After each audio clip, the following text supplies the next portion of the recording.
Aussies are starting to feel the pinch now.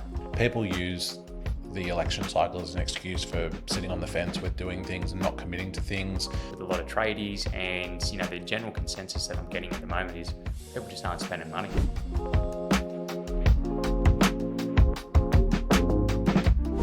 Special episode number 3, Jared, little weekly wrap up around the grounds. The dogs, mate, are still on top. Had another win, magic round. The Eels. Wasn't magic round entertaining? I'm going to tip that as the Eels got beat on the weekend, but very entertaining. Yes, we've had an election over the weekend. We can finally stop talking about it. We have Labor back in government. Anthony Albanese has actually gained seats all through the House and through the Senate, which is, I think, in my opinion, if we're going to have a government, they should have a majority government so that they can get whatever policies that they need through. They don't have to tiptoe around anybody else. Yes, it's good for debate, but in my opinion, I think a majority government is great so that the government can actually govern and do what the people want them to do. So we'll see how that plans out over the next 3 years, but the Labor government is in, and I think that is the last election piece that we're going to talk about, Jared, unless you want to add anything into that. I'm pretty happy for that to be the last election piece we talk about for quite some time. Perfect. Yes. Something that I've seen actually this week, Jared, that I sent to you, I thought was quite interesting, is that the NAB chief economist has come out and is still forecasting a 50 basis point drop in rates from the Reserve Bank of Australia during their May board decision, which is only a couple of weeks away. So we'll know soon enough. The quote that she made is that if the RBA knew now the data points that they had back at their last meeting, they would have cut 25 basis points, and we see another 25 basis point cut. So therefore, it's a 50 basis point cut is what they are expecting. But more importantly, something that piqued my interest, Jared, is that they're forecasting 100 basis point cut by August. That's 4 rate cuts by August. Thoughts?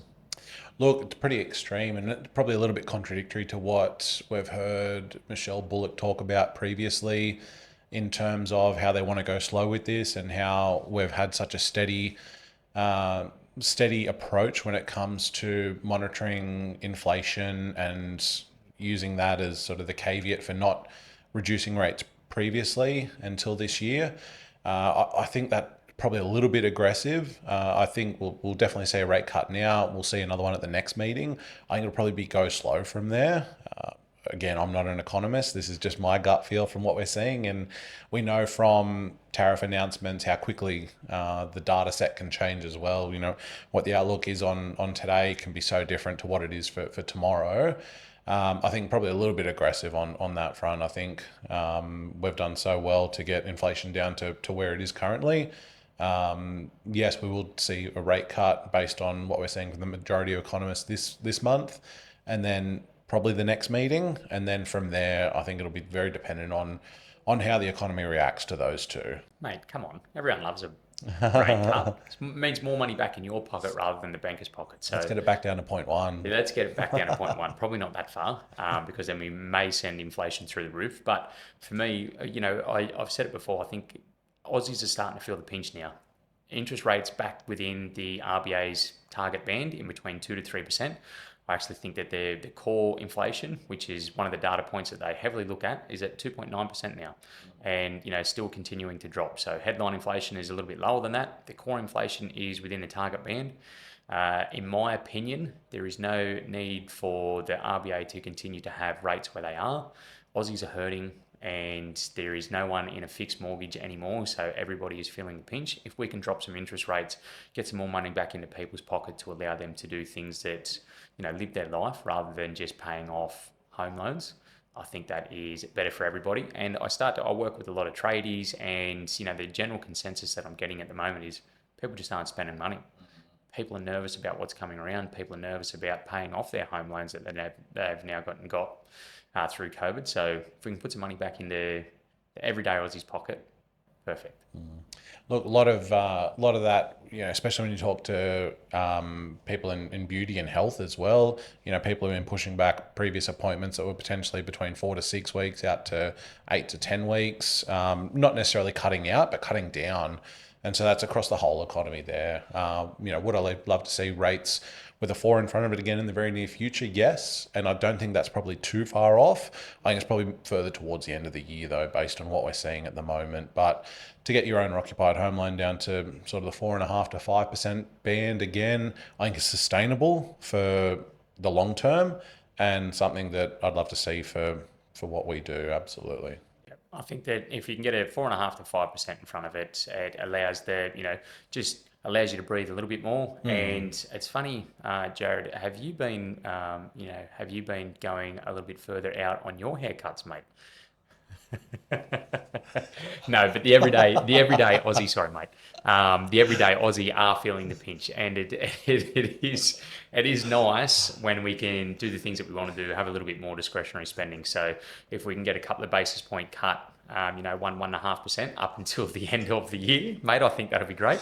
For anyone that's not watching, Jared has got and always has a very slick haircut. And he currently does as well. I was being a little bit facetious. No, twice a week. Twice a week. Twice a week, Yeah. still twice a week. Yeah, no, that's good. Shout out Pitbull.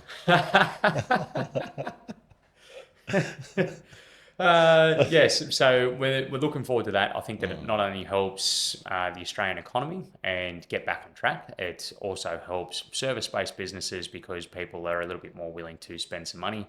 And spending money, I think that the GDP in Australia, I have done an economics degree a little bit, so I can talk a little bit around this, but the consumer spending is the biggest piece and it should always be the biggest piece and it shouldn't be propped up by government. So I'd prefer that the consumer has more money in their pocket rather than government spending on different whatever they're going through. I'd rather that back in the consumer and they can make the decision whether it be a haircut or a holiday or whatever they want to do in life, coffee, avocado toast, their decision, basically. Look, I think if you couple an election cycle with rates being held as well, people use the election cycle as an excuse for sitting on the fence with doing things and not committing to things. Consumer confidence with rates where they're at the moment. I think the fact that they're both now out of the way, hopefully with a couple of rate cuts, we will see that consumer confidence go up again. And as we go through this year, see those service-based industries, see those trades, see people that have potentially been putting off renovations, look to have the confidence to get back into it. Yeah. Yeah, I love it. For you, mate, do you see with interest rate cuts personally and through the business, do you see that more people are inclined to go and look to get investment property or look to get a principal place of residence now that interest rates are a little bit more manageable and it's a bit easier for them when they're looking at their finances? Well, I think the confidence piece is a big thing, and I think people are a lot more educated than they have been, especially with property stuff for first home buyers in any time before this. Is that people are able to now identify where we're at with rates, and we've seen increase in first home buyer inquiry levels probably for the last 6 months off the back of the fact that we are going into a rate cycle that's on the decline as opposed to the increase. That's given people more confidence over that period of time to then go and initiate looking for properties and getting pre-approvals in place prior to any of this movement happening, because people have seen through rate cycles in 2020 and 2021 that the moment you see on news that there's 100 people at an open home, you've probably missed the jump there. So a lot of people have been a lot more proactive in this rate cycle and getting things ready ahead of time on the basis that there are cuts on the horizon. Being prepped and ready to make a deal sounds like where you need to be in this current life cycle. And it's actually really refreshing to see how educated people are on that and being proactive with rate cycles and understanding it more. If you wind the clock back, 10 years on what first home buyers knew and understood versus what they know and understand now through what we're doing here, through talking to people, through the amount of content that's out there, through social media and YouTube, educating people constantly. That's the cornerstone of what we're doing to put people in that position that they are more confident. So they're doing their research potentially for 2 or 3 years before they're ready to make a jump. And they've got 2 or 3 years worth of knowledge behind them to then be able to go and make the jump and say, yeah, look, over the next 90 days, I'm going to be buying something. Let's go ahead with it. Yep. Yep, perfect. And if you're assessing on what you can borrow now and how much that's going to cost, and you're factoring that into your budget, interest rates come down 1%. Well, there's a little bit more money left over at the end of each month for you, which is nice. I would say continue to pay off that loan, or look to invest, or listen to Your Wealth Playbook, and you might get some tips on what to do with that surplus income if you do get a loan now and what that looks like. But mate, I'm excited. The election's over. The dogs are still on top. And we are in an interest rate cycle, as you mentioned, that is on the decline. So that is a little wrap up from Around the Grounds for this week, Jared. Thanks for tuning in, everybody. Enjoy the rest of your day.